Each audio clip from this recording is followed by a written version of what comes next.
Allora, buongiorno. Passo a Cason di Lanza e meta Creta di Rio Secco in teoria. Vediamo fin dove arriviamo. Ciao!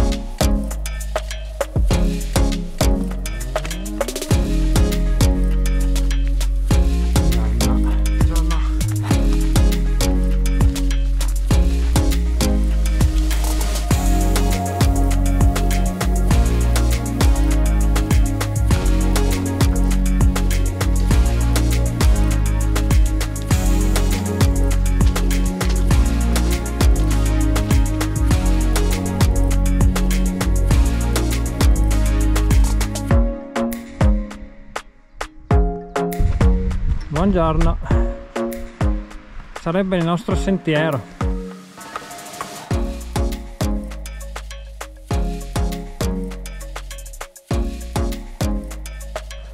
Chi sei? Ciao! Allora, deviazione dal sentiero perché invaso dalle mucche.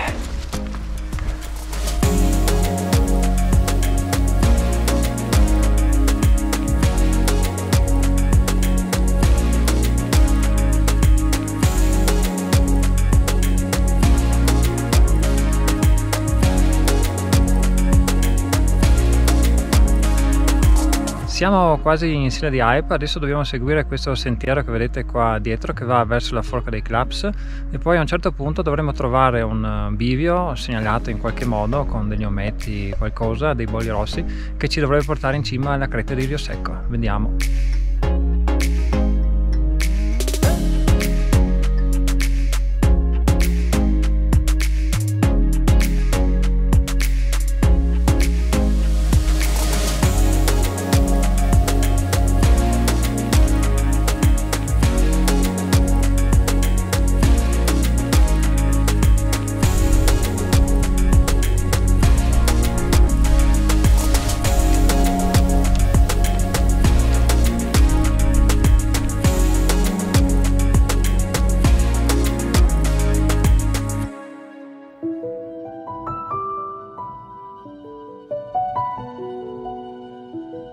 Ci sono alcuni tratti in cui la mulattiera austro-ungarica è ancora in ordine, veramente incredibile.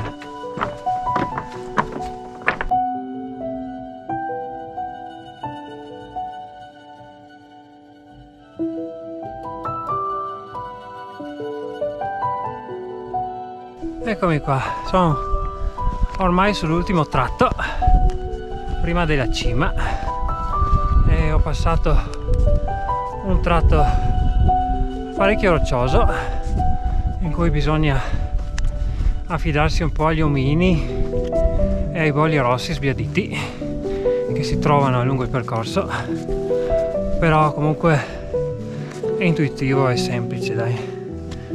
E niente, adesso vedo qua su la piccola croce di vetta e sono quasi su. Fatta anche questa.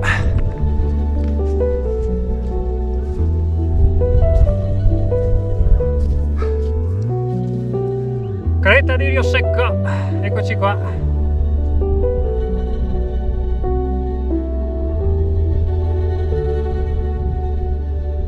Oh, finalmente in cima alla creta di Rio Secco. È stata lunghetta, circa 9 km per un 800 metri di dislivello, grosso modo. E Fabio mi aspetta qua giù perché era un po' stanco e allora l'ultimo pezzo non se la sentiva di salire, ma boh, non fa niente, peccato perché il panorama qua su è spettacolare.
Prima di scendere da questo luogo meraviglioso che è la creta di Rio Secco, panorama incredibile, una piccola nota storica.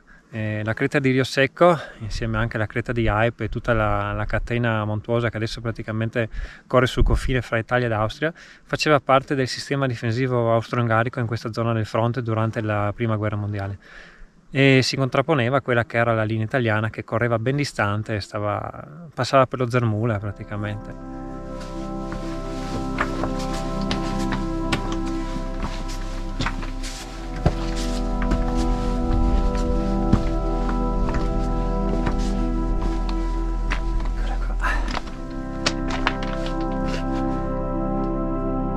La galleria che va giù. Postazione austro-ungarica. Eccoci qua.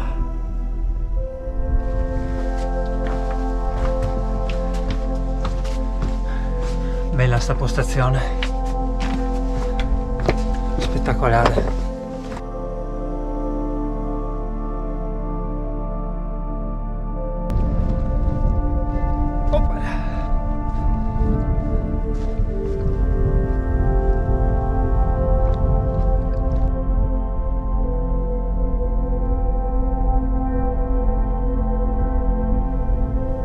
Discesa è iniziata, adesso a breve ritorno sul tratto più roccioso e boh, torno da Fabio che sarà ovviamente già stufo di aspettare. Ciao! Lungo la discesa ci si imbatte ancora in resti di manufatti austro-ungarici, probabilmente qua c'era un piccolo villaggio, comunque qualcosa per i soldati, per riposare, per dormire la notte.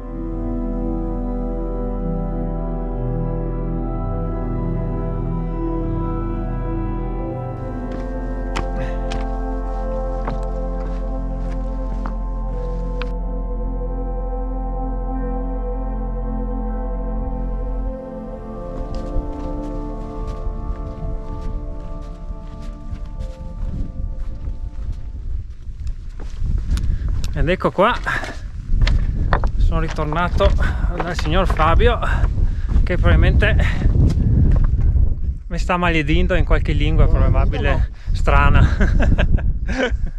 E ovviamente Fabio, stando fermo qua a non fare un cazzo, a trovare i cioli di scarponi, e mica io ero solo trovare un cazzo, va bene.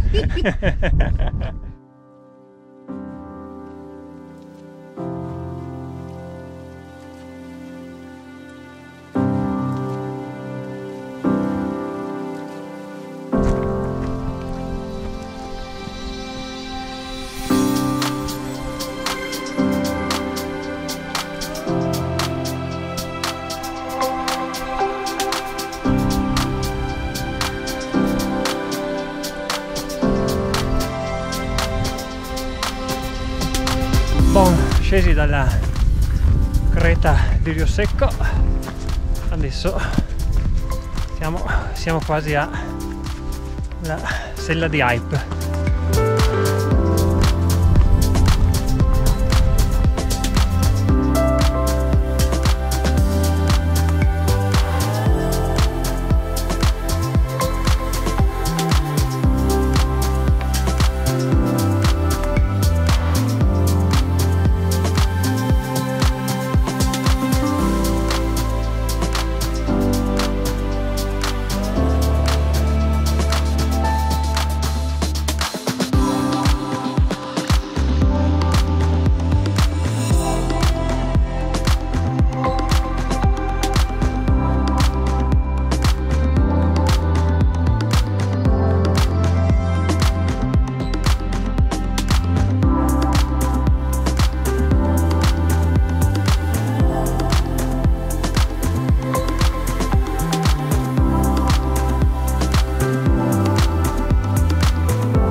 Abbiamo fatto una mega pausa bellissima alla sella di Alpe, veramente spettacolare, ci siamo riposati, abbiamo mangiato e goduto del panorama veramente spettacolare anche verso Pramollo.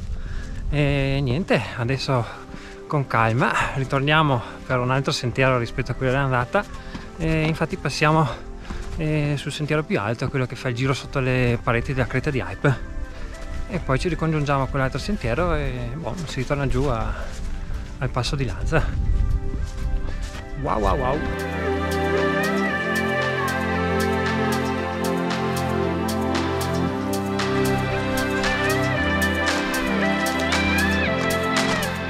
Rattendorfer Alm, Trogkofel sulla creta di Hype. Rattendorfer Alm penso che sia vicino, che dobbiamo andare noi, 1 ora e 3/4, credo. Guarda, proprio invece se... Oh.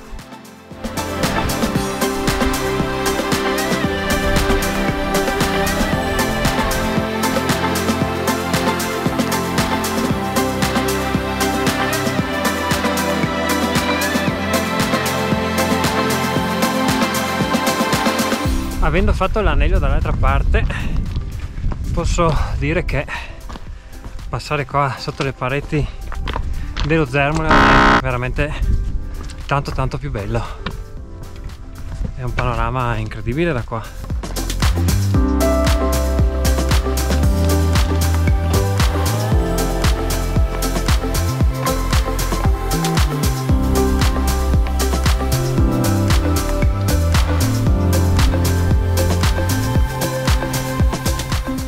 Non so se vedrà qualcosa, ma questa è la strada che abbiamo fatto all'andata, il vallone di Hype. Una volta c'era un lago, se non sbaglio, e poi siamo saliti fino lì e poi girato dietro e creta di Rio Secco, eccola qua. Bel giro. Allora, all'unanimità abbiamo deciso di non scendere verso Casera Valdolce, ma di proseguire in quota verso Sella Valdolce e poi scendere per il sentiero del formaggio. Fino adesso scelta azzeccata, perché è spettacolare anche qua. I mughi, wow.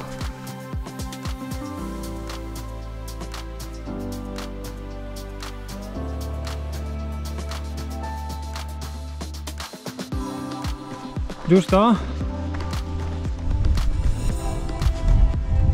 Lanza, giusto? Passo Lanza. Yeah! Bella ma lunga. E per finire la gita, la grotta di Attila, dove si narra che Attila, appunto, al ritorno da una delle sue scorribande, nascose qui un tesoro che ovviamente non è mai stato trovato. Andiamo a vedere un po' se lo troviamo noi.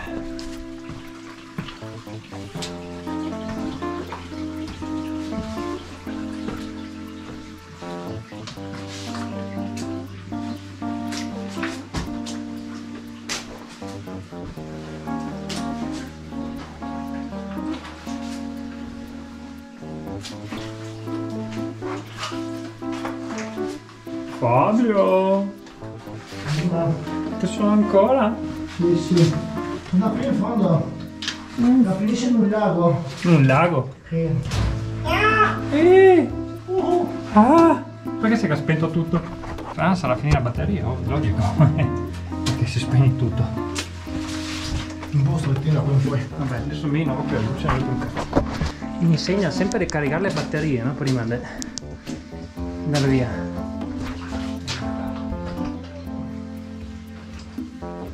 Insomma, niente tesoro. No.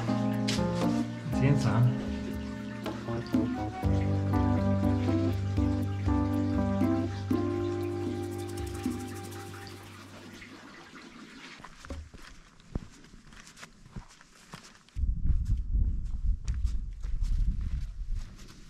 Ora, manca poco per il Casone di Lanza, anello veramente spettacolare, soprattutto la parte della cima il rientro, insomma, dalla cima dove siamo adesso, veramente bello, con le pareti dello Zermula che salire sotto, bellissimo. E salita alla cima, stancante ma niente di particolare.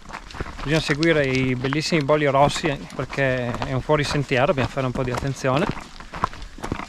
Gita lunga perché per tutto l'anello che abbiamo fatto sono 19 km per quasi 1000 metri di dislivello, e comunque meritava, dai. Detto questo, saluti e alla prossima gita. Noi si va a prendere il formaggio. Ciao ciao. Ciao.